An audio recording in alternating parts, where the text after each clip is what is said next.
नमस्कार दोस्तों। क्या होता है बैंक अकाउंट फ्रीज और क्या होता है बैंक अकाउंट लीन? क्या साइबर सेल को अधिकार है वो हमारे बैंक अकाउंट में डेबिट फ्रीज लगा दे, हमारे पूरे अकाउंट को ब्लॉक कर दे, जिससे हम कुछ भी फंड अपने अकाउंट से ट्रांसफर नहीं कर पाए?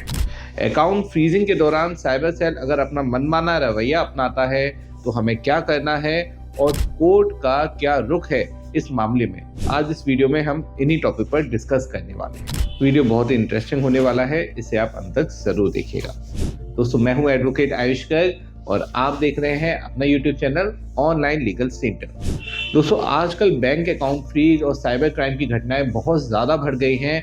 इनका प्रभाव सीधे लोगों के जीवन पे होता है, तो ऐसे में उनको इस विषय पर एजुकेट करना हमारी खुद की रेस्पॉन्सिबिलिटी भी हो जाती है। तो इस संबंध में हमने बहुत सारे वीडियो बनाए हैं जिनको आप हमारी प्लेलिस्ट पर विजिट कर भी देख सकते हैं। साथ ही दोस्तों, अगर गुजरात साइबर सेल से आपका बैंक अकाउंट फ्रीज हुआ है तो उसको अनफ्रीज कराने के लिए आप हमारी हेल्पलाइन नंबर पर कभी भी कॉल करें। हम आपसे कोई भी एडवांस में फी नहीं लेते हैं आपका गुजरात साइबर सेल से बैंक अकाउंट अनफ्रीज कराने के लिए। आप हमारी सारी लीगल फी अपना अकाउंट अनफ्रीज होने के बाद पे कर सकते हैं। तो चलिए दोस्तों, बिना देर करे अब टॉपिक को शुरू करते हैं। दोस्तों, जब किसी के संग कोई साइबर क्राइम होता है और वो उस साइबर क्राइम के बारे में कोई कंप्लेंट फाइल कराता है, तो ऐसे में उसके अकाउंट से जो फंड निकलता है और डिफरेंट अकाउंट्स में जाता है, उन सभी अकाउंट्स पे साइबर सेल कार्रवाई करता है। उसमें या तो उन अकाउंट को डेबिट फ्रीज किया जाता है या उन पर पर्टिकुलर अमाउंट का लीन लगा दिया जाता है। अब यहाँ पे डेबिट फ्रीज का सीधा मतलब है कि आपके अकाउंट में से कुछ भी डेबिट नहीं हो सकता है। जनरली साइबर सेल को अधिकार नहीं होता कि वो सभी अकाउंट्स में जिन में फंड जा रहा है उनमें डेबिट फीस लगा दे, लेकिन प्रैक्टिकली साइबर सेल ऐसा करता है। वो 102 की प्रोसीडिंग करता है और उन सभी अकाउंट्स को फ्रीज कर देता है जिन अकाउंट्स में फंड गया है।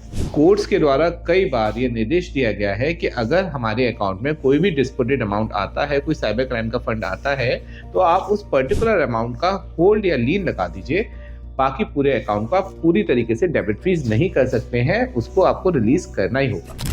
लेकिन दोस्तों, जब साइबर सेल अपना मनमाना रवैया अपनाता है बैंक अकाउंट फ्रीजिंग के दौरान, तो इससे बहुत सारे लोग जिनका कोई भी उस साइबर क्राइम में रोल नहीं है, उनको प्रभावित होना पड़ता है, उनको परेशान होना पड़ता है। उनकी सारी मेहनत की कमाई जो उन्होंने इतनी मेहनत से कमाई है, उनकी सारी ब्लॉक हो जाती है। दोस्तों, डिफरेंट न्यायालय ने और हाई कोर्ट्स ने अपने निर्णयों में ये कहा है कि अगर आपके अकाउंट में डायरेक्ट फंड आता है तो आपके अकाउंट को डेबिट फ्रीज किया जा सकता है। आपका कोई रोल साइबर सेल सिद्ध कर दे, साबित कर दे कि इस साइबर क्राइम में है, तो आपके बैंक अकाउंट को साइबर सेल फ्रीज कर सकता है। लेकिन अगर आपका बैंक अकाउंट चैन में फ्रीज है, डायरेक्ट उसमें फंड नहीं आया है, तो आपके बैंक अकाउंट को फ्रीज करना किसी भी तरीके से न्याय संगत नहीं है। साइबर सेल की ऐसी कार्रवाई को न्यायालय रद्द करेगा और उस अकाउंट को डेबिट फीस को भी क्लियर किया जाएगा। तो स्पष्ट है दोस्तों, अगर साइबर सेल मनमाना रवैया अपनाती है आपके अकाउंट को फ्रीज करने में, तो आप सीधे साइबर सेल के खिलाफ कोर्ट में भी जा सकते हैं। अब दोस्तों, यहाँ पे दो बातें हैं। अगर आपका बैंक अकाउंट डेबिट फ्रीज है, उसमें डायरेक्ट फंड आया है, तो आपको साइबर सेल से कांटेक्ट करना है, वहां से अपने अकाउंट को अनफ्रीज कराने की प्रक्रिया पूरी करनी है। साइबर सेल अगर उसमें कोई भी इंटरेस्ट नहीं दिखाता है, आपके अकाउंट को अनफ्रीज नहीं भी करता है, तो आप कोर्ट के थ्रू डिस्प्यूटेड अमाउंट को होल्ड कराकर अपने पूरे बैंक अकाउंट को चालू करा सकते हैं, आप डेबिट फीस को क्लियर करा सकते हैं। वहीं दोस्तों, दूसरी बात, अगर आपके अकाउंट पे केवल लीन लगा है, एक पर्टिकुलर अमाउंट का आपके अकाउंट में होल्ड लगाया गया है, डेबिट फीस आपका अकाउंट नहीं है, तो ऐसे में आप साइबर सेल से कांटेक्ट कर सकते हैं। डिस्प्यूटेड अमाउंट अगर आपको जरूरी लगता है, आपको लगता है वो गलत फंड आ गया है, तो आप उसको रिटर्न कर सकते हैं। और अगर आपको लगता है डिस्प्यूटेड अमाउंट आपका जेन्युइन फंड है, कहीं भी कोई साइबर क्राइम से इन्वॉल्व नहीं है उसमें, तो आप अपने रेलिवेंट डॉक्यूमेंट साइबर सेल में सबमिट कर सकते हैं और डिस्प्यूटेड अमाउंट को क्लियर कराने के लिए साइबर सेल को एप्लीकेशन दे सकते हैं। लेकिन दोस्तों, ज्यादातर मामलों में डिस्प्यूटेड अमाउंट इन्वेस्टिगेशन का पार्ट होता है, तो ऐसे में साइबर सेल जब तक उस इन्वेस्टिगेशन को कंप्लीट नहीं कर लेती, तब तक डिस्प्यूटेड अमाउंट को क्लियर नहीं किया जाता। अब साइबर सेल अगर इन्वेस्टिगेशन लंबी खींचती है, ज्यादा समय ले रही है, तो आप कोर्ट में भी एप्लीकेशन फाइल कर सकते हैं उस इन्वेस्टिगेशन को जल्दी कंप्लीट कराने के लिए।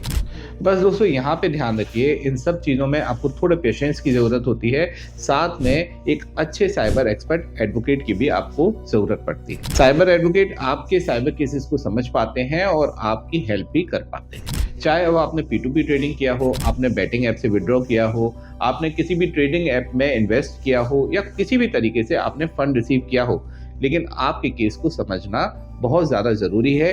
उसी के आधार पर आपके अकाउंट को अनफ्रीज कराया जा सकता है और लीन को रिमूव कराया जा सकता है। दोस्तों, बैंक अकाउंट फ्रीज या साइबर क्राइम से रिलेटेड किसी भी हेल्प के लिए आप हमारी हेल्पलाइन नंबर पर कभी भी कॉल कर सकते हैं।